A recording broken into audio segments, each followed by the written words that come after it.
Bismillahirrahmanirrahim. Assalamualaikum warahmatullahi wabarakatuh. Bismillahirrahmanirrahim. Alhamdulillahirabbil alamin. Wassalatu wassalamu ala asyrafil anbiya'i wal mursalin sayyidina Muhammadin wa ala alihi wa sahbihi ajma'in. Amma ba'du. Solih-solihah, bagaimana kabar kalian? Insyaallah dalam keadaan sehat walafiat. Amin Allahumma amin. Puji syukur kehadirat Allah Subhanahu wa taala yang mana pada kesempatan kali ini kita semuanya mendapatkan nikmat, yaitu nikmat sehat, nikmat iman dan nikmat Islam. Salawat dan salam tetap kita haturkan keharibaan kita junjungan Nabi besar Muhammad sallallahu alaihi wasallam. Anakku soleh-solehah, alhamdulillah pada kesempatan kali ini, yaitu hari Kamis tanggal 28 Oktober, itu bertepatan dengan tanggal 12 Rabiul Awal. Nah, dengan tanggal 12 Rabiul Awal inilah mengingatkan sejarah, mengingatkan peristiwa besar, yaitu peristiwa Maulid Nabi, yaitu peristiwa sejarah kelahiran Rasulullah Nabi kita, yaitu suri tauladan kita, uswatun hasanah, contoh yang baik, idola yang baik, teladan yang baik. Siapakah itu? Siapa kira-kira? Yaitu Nabi Muhammad sallallahu alaihi wasallam. Yaitu bertepatan dengan tahun gajah.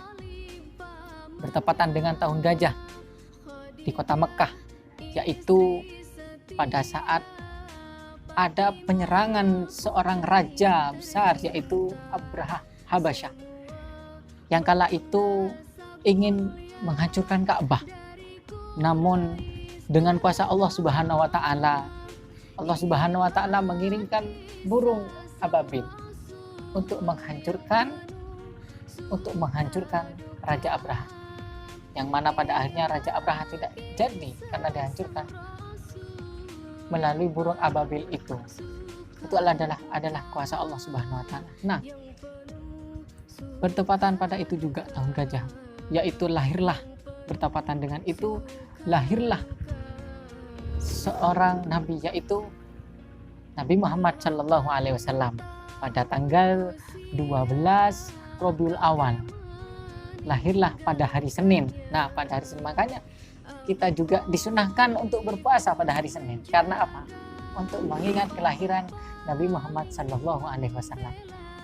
Pada saat itu dilahirkan Nabi Muhammad sallallahu alaihi wasallam dalam keadaan yatim.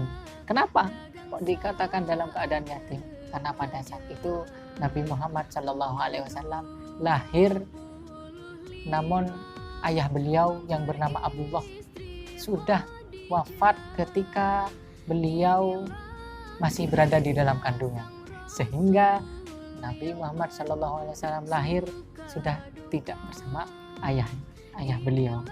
Akhirnya Rasulullah SAW diasuh oleh ibunya yang bernama Aminah. Kemudian bersama ibunya selama 6 tahun. Kemudian ibunda Nabi Muhammad sallallahu alaihi wasallam. Siapakah nama ibunda Nabi Muhammad sallallahu alaihi wasallam? Abdullah, nama ayahnya. Aminah, ibundanya. Nah, ibunda beliau yang bernama Aminah itu wafat ketika Nabi Muhammad sallallahu alaihi wasallam berumur 6 tahun. Sehingga Rasulullah sallallahu alaihi wasallam diasuh oleh kakek beliau. Siapakah namanya? Kira-kira siapa nama kakek beliau? Nama kakek beliau adalah Abdul Muthalib. Beliau diasuh oleh Abdul Muthalib. Beliau bersama kakeknya yang bernama Abdul Muthalib. Namun tidak begitu lama beliau bersama Abdul Muthalib. Nabi Muhammad SAW bersama Abdul Muthalib kakeknya selama 2 tahun. Setelah 2 tahun Abdul Muthalib pun wafat, sehingga Nabi Muhammad Rasulullah SAW bersama pamannya yang bernama Abu Thalib. Jadi Nabi Muhammad SAW diasuh oleh paman beliau yang bernama Abu Thalib, yaitu paman beliau yang terkenal baik, terkenal dermawan, meskipun paman beliau Abu Thalib ini tidak begitu kaya, tapi Abu Thalib ini adalah seseorang yang dermawan. Nabi Muhammad SAW bersama beliau. Nah, pada saat itulah Rasulullah SAW sudah mulai tampak kelihatan akhlak-akhlak beliau. Beliau terkenal jujur, sehingga beliau juga membantu pamannya yaitu Abu Thalib mencari nafkah. Beliau menjadi anak yang baik, yang berakhlak yang baik, sehingga beliau itu dewasa.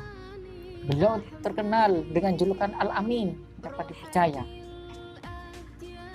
Beliau Nabi Muhammad SAW dengan keteguhan, dengan kegigihan dan kesabarannya, Nabi Muhammad SAW mengajarkan kita apakah sifat-sifat yang dimiliki oleh beliau. Nabi Muhammad SAW memiliki sifat jujur, yaitu siddiq.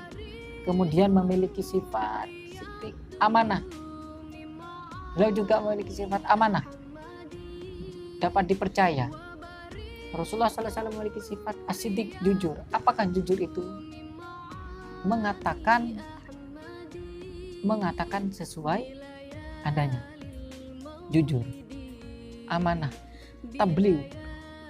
Beliau juga menyampaikan setelah beliau diangkat menjadi Rasul, beliau diangkat menjadi Nabi dan Rasul, beliau menyampaikan ajaran-ajaran Allah Subhanahu Wa Taala kepada umatnya. Kemudian juga Rasulullah Nabi Muhammad SAW mempunyai sikap yaitu fatonah, cerdas. Kecerdasan beliau Nabi Muhammad SAW. Anak-anakku soleh-solehah, hikmah atau apa yang dapat kita pelajari dari kisah Nabi Muhammad SAW, yaitu Rasulullah SAW diutus ke muka bumi ini hanya untuk menyempurnakan akhlak. Nah, juga apa yang dapat kita contoh dari kisah kelahiran Nabi Muhammad SAW ini, dari Maulid Nabi, kelahiran Nabi Muhammad SAW.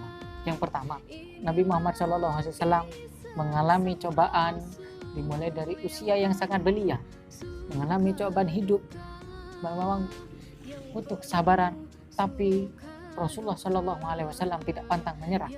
Beliau tetap gigih, bersabar dan semangat. Bahkan beliau sampai membantu pamannya yaitu Abu Thalib karena beliau adalah orang yang sangat sabar, berjuang, semangat. Itu adalah yang patut kita contoh semuanya. Sehingga Rasulullah SAW ketika umur 40, Rasulullah Nabi Muhammad SAW diangkat menjadi seorang Rasul. Nah, Rasulullah SAW, Nabi Muhammad, berapa banyak pelajaran-pelajaran tentang akhlak Nabi Muhammad SAW. Selalu berdoa ketika hendak melakukan sesuatu. Begitu banyak akhlak-akhlak yang dicontohkan oleh Nabi Muhammad SAW, dari segi kesabarannya, ketabahannya, kegigihannya untuk selalu berjuang. Anak-anakku soleh-solehah, hendaklah kalau kita ditanya siapakah idola kita, idola kita adalah siapa? Nabi Muhammad SAW.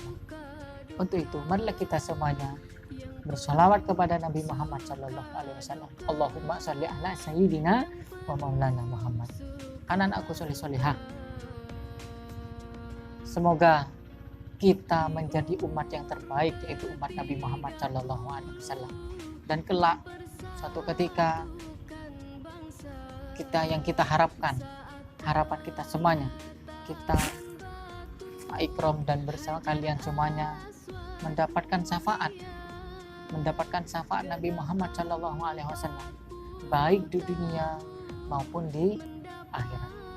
Anak-anakku soleh-solehah, mungkin itu yang dapat ikram sampaikan.